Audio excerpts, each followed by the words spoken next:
Tonight, at least 9 Palestinians dead and dozens injured.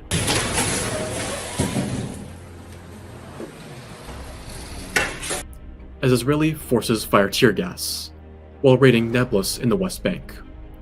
Will Indian girls be able to take their exams? The Supreme Court of India says it will take a call to listen to the plea of hijabi girls banned from school due to their headscarf. Are countries doing enough to support immigrants? Anthea Hancock tells us what social cohesion means and how immigrants integrate into society. Later in the show with Catherine Bullock. We've just recently written a publication on the cultural responses to aged care, but I haven't seen it on the same scale as I've seen it here in Toronto. Assalamu alaikum and good evening. This is Muslim News Canada on Muslim Network TV. I am Rizwan Ahmed. At least 9 Palestinians were killed by Israeli gunfire during a military raid in the West Bank city of Nablus today, according to the Palestinian Health Ministry. The Health Ministry says 97 people are injured, out of which 6 are in critical condition. The Israeli army fired tear gas at the Palestinians in an early morning raid in Nablus. They surrounded a house in the old city, triggering an exchange of fire with gunmen. Explosions were also heard in the city. Israeli forces say they were searching for the Lion's Den group. Tel Aviv accuses the group of carrying out deadly attacks on Israeli targets. A First Nation in Vancouver Island has announced the discovery of 17 possible unmarked graves at a former residential school. It took 18 months for the Seshat First Nation to locate the potential graves at the former Alberni Indian residential school. The announcement was made in a somber ceremony where several members of the community wore orange. According to the First Nations leaders, interviews with survivors and historical records indicate that 67 children died in the school. The school operated from 1900 to 1973. Children from more than 70 First Nations attended the school. Preliminary research data on racism in Montreal high schools show Black students often feel singled out and are uncomfortable with how certain subjects are taught. The data was based on responses from 42 high school students, teachers, and parents. Some Black students reported feeling less competent as compared to their counterparts.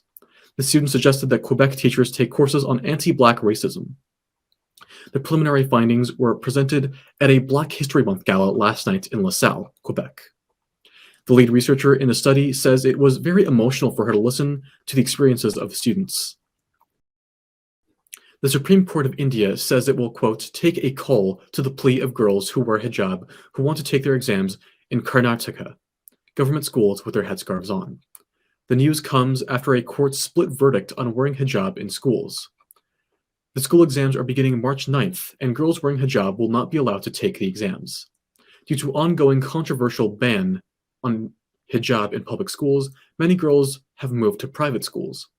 However, the exams are conducted in public schools, and if not allowed to take exams, the girls will be losing another year.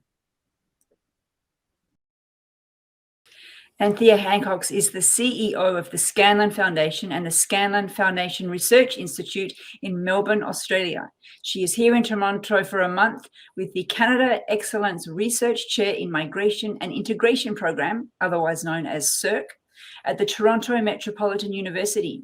She is looking at the integration experiences of minority communities in Toronto, and we welcome her to the show to find out what she's learned. Thanks for joining us, Anthea. It's an absolute pleasure. It's nice for me to talk to someone who has the same accent, or similar accent, let's say. Absolutely.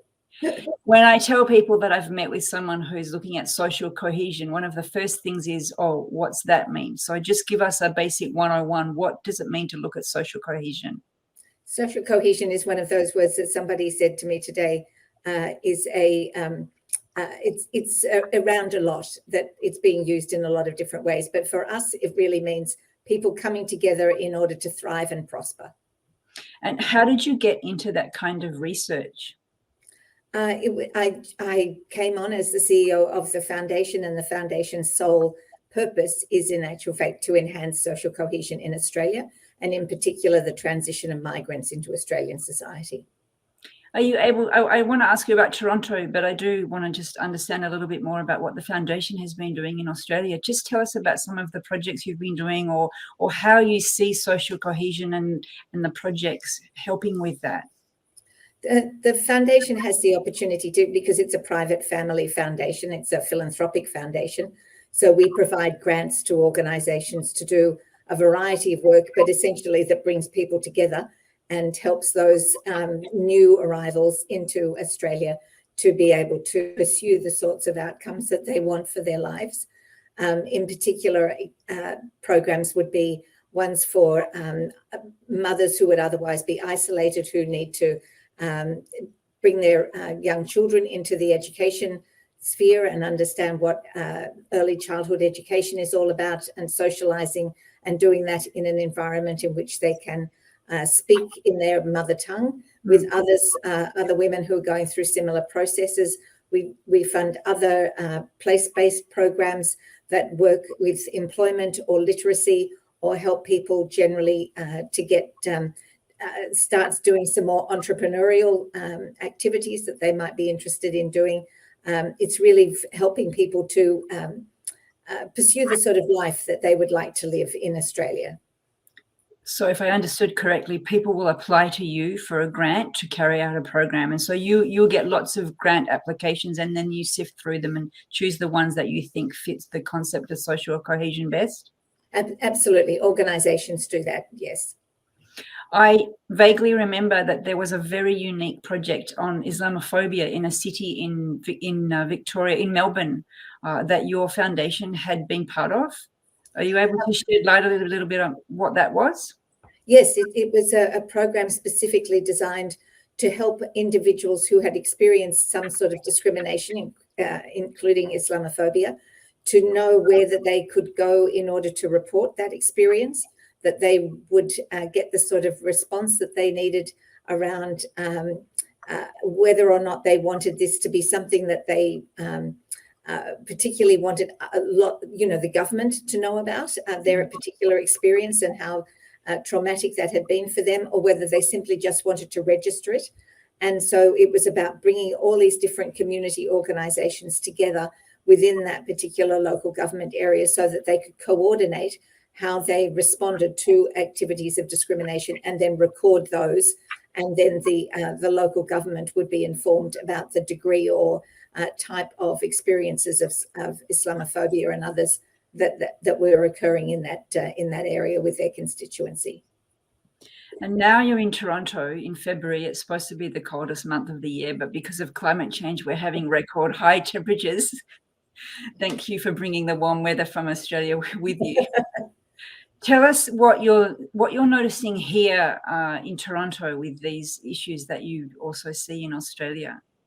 It's been very interesting to talk to a very wide range of people. And in one of the main things that is standing out to me is very much around the recognition of overseas qualifications and how difficult that is for individuals who arrive here with very professional careers, but also just not necessarily ones like doctors or lawyers, but other types of architects and others who find it very, very difficult to navigate a pathway by which they can, in a timely fashion, have their credentials improved in particular areas to make sure that they come up to the Canadian standards. And that's certainly an issue that exists in Australia as well. There are all sorts of pathways that are quite complicated for individuals to get to the point where they can actually practice the sorts of professions that they were trained in to begin with. Another area that I've just recently had some conversations about has been to do with the aged care services and some of the great work that's being done here in responding to older citizens who really require some culturally appropriate types of services and provided to them when they're at the end of their lives, if you like. And that's something that is really, really interesting, and was explained to me that culturally appropriate care is really just person-centered care. And it made so much sense that it really doesn't matter what culture you come from. It's what's important is focusing in on the individual themselves. And I think that applies in so many different areas.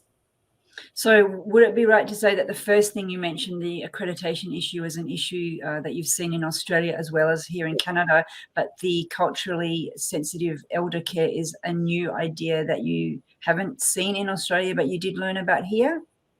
No, in actual fact, we've just recently written a publication on the cultural responses to aged care, but I haven't seen it on the same scale as I've seen it here in Toronto. So that was a very exciting thing to learn about. Is there any major challenge for integration that you think is facing Toronto and Australia in a similar way? I think in a practical sense, the day-to-day issues are experienced very strongly by individuals. And sometimes when you're looking at it at the government level, they seem to see it at such a macro level that they miss the point of what is actually happening to individuals. And sometimes I recognize that can be a very difficult thing to respond to, but it is really important that people keep individuals in mind when they go through this type of process of moving into a new country. So those sorts of things, I think, are things that I've learned here that probably are being addressed and have lots of champions, but aren't necessarily ones that governments are particularly good at being able to handle. And your foundation and your research chair, is it mostly looking into a collection of this is what immigrants are facing, or does your mandate also include policy recommendations to the different levels of government? We do advise policy because we undertake national research on social cohesion every year. So that provides us with a platform to talk to what are some of the changes that are happening in Australian society. But at the same time, we also spend time thinking about what are the actions that we can take in communities themselves to help everybody move further forward. What's really important, though, is that no one gets left behind, so that we look at both the receiving community as well as the new arrivals, and how is that experienced for both groups when that process is going on. And then I think the last point is really to think about all these communities that are joining aren't static. They're evolving all the time. So what's going to happen in regard to social cohesion in now and in the next 10 years and the 20 years after that is going to change dramatically. And our ability to respond to this growing diversity and the dynamics that play out from a social cohesion perspective is going to be particularly important. So it's not something that you study once in 2023 and that's good for the next 5 years, 5-year planning or something. It's very dynamic. Social cohesion is a process. It never stops. You don't reach a point at which you are cohesive because there's always things that are changing in society. It's actually how do you respond over time and evolve with the communities that you're dealing with at any one time. Everybody is changing all the time. Well, unfortunately, we're out of time, but this is a really interesting sneak peek into the work you do. And we think that if anyone else wants to learn, they can maybe listen to your lectures online or check out the Scanlon Foundation. But thank you very much for joining us today. Not at all. Thank you very much, Kathy. Thank you for watching. If you like what we do, please share, like, and subscribe. Stay safe and God bless.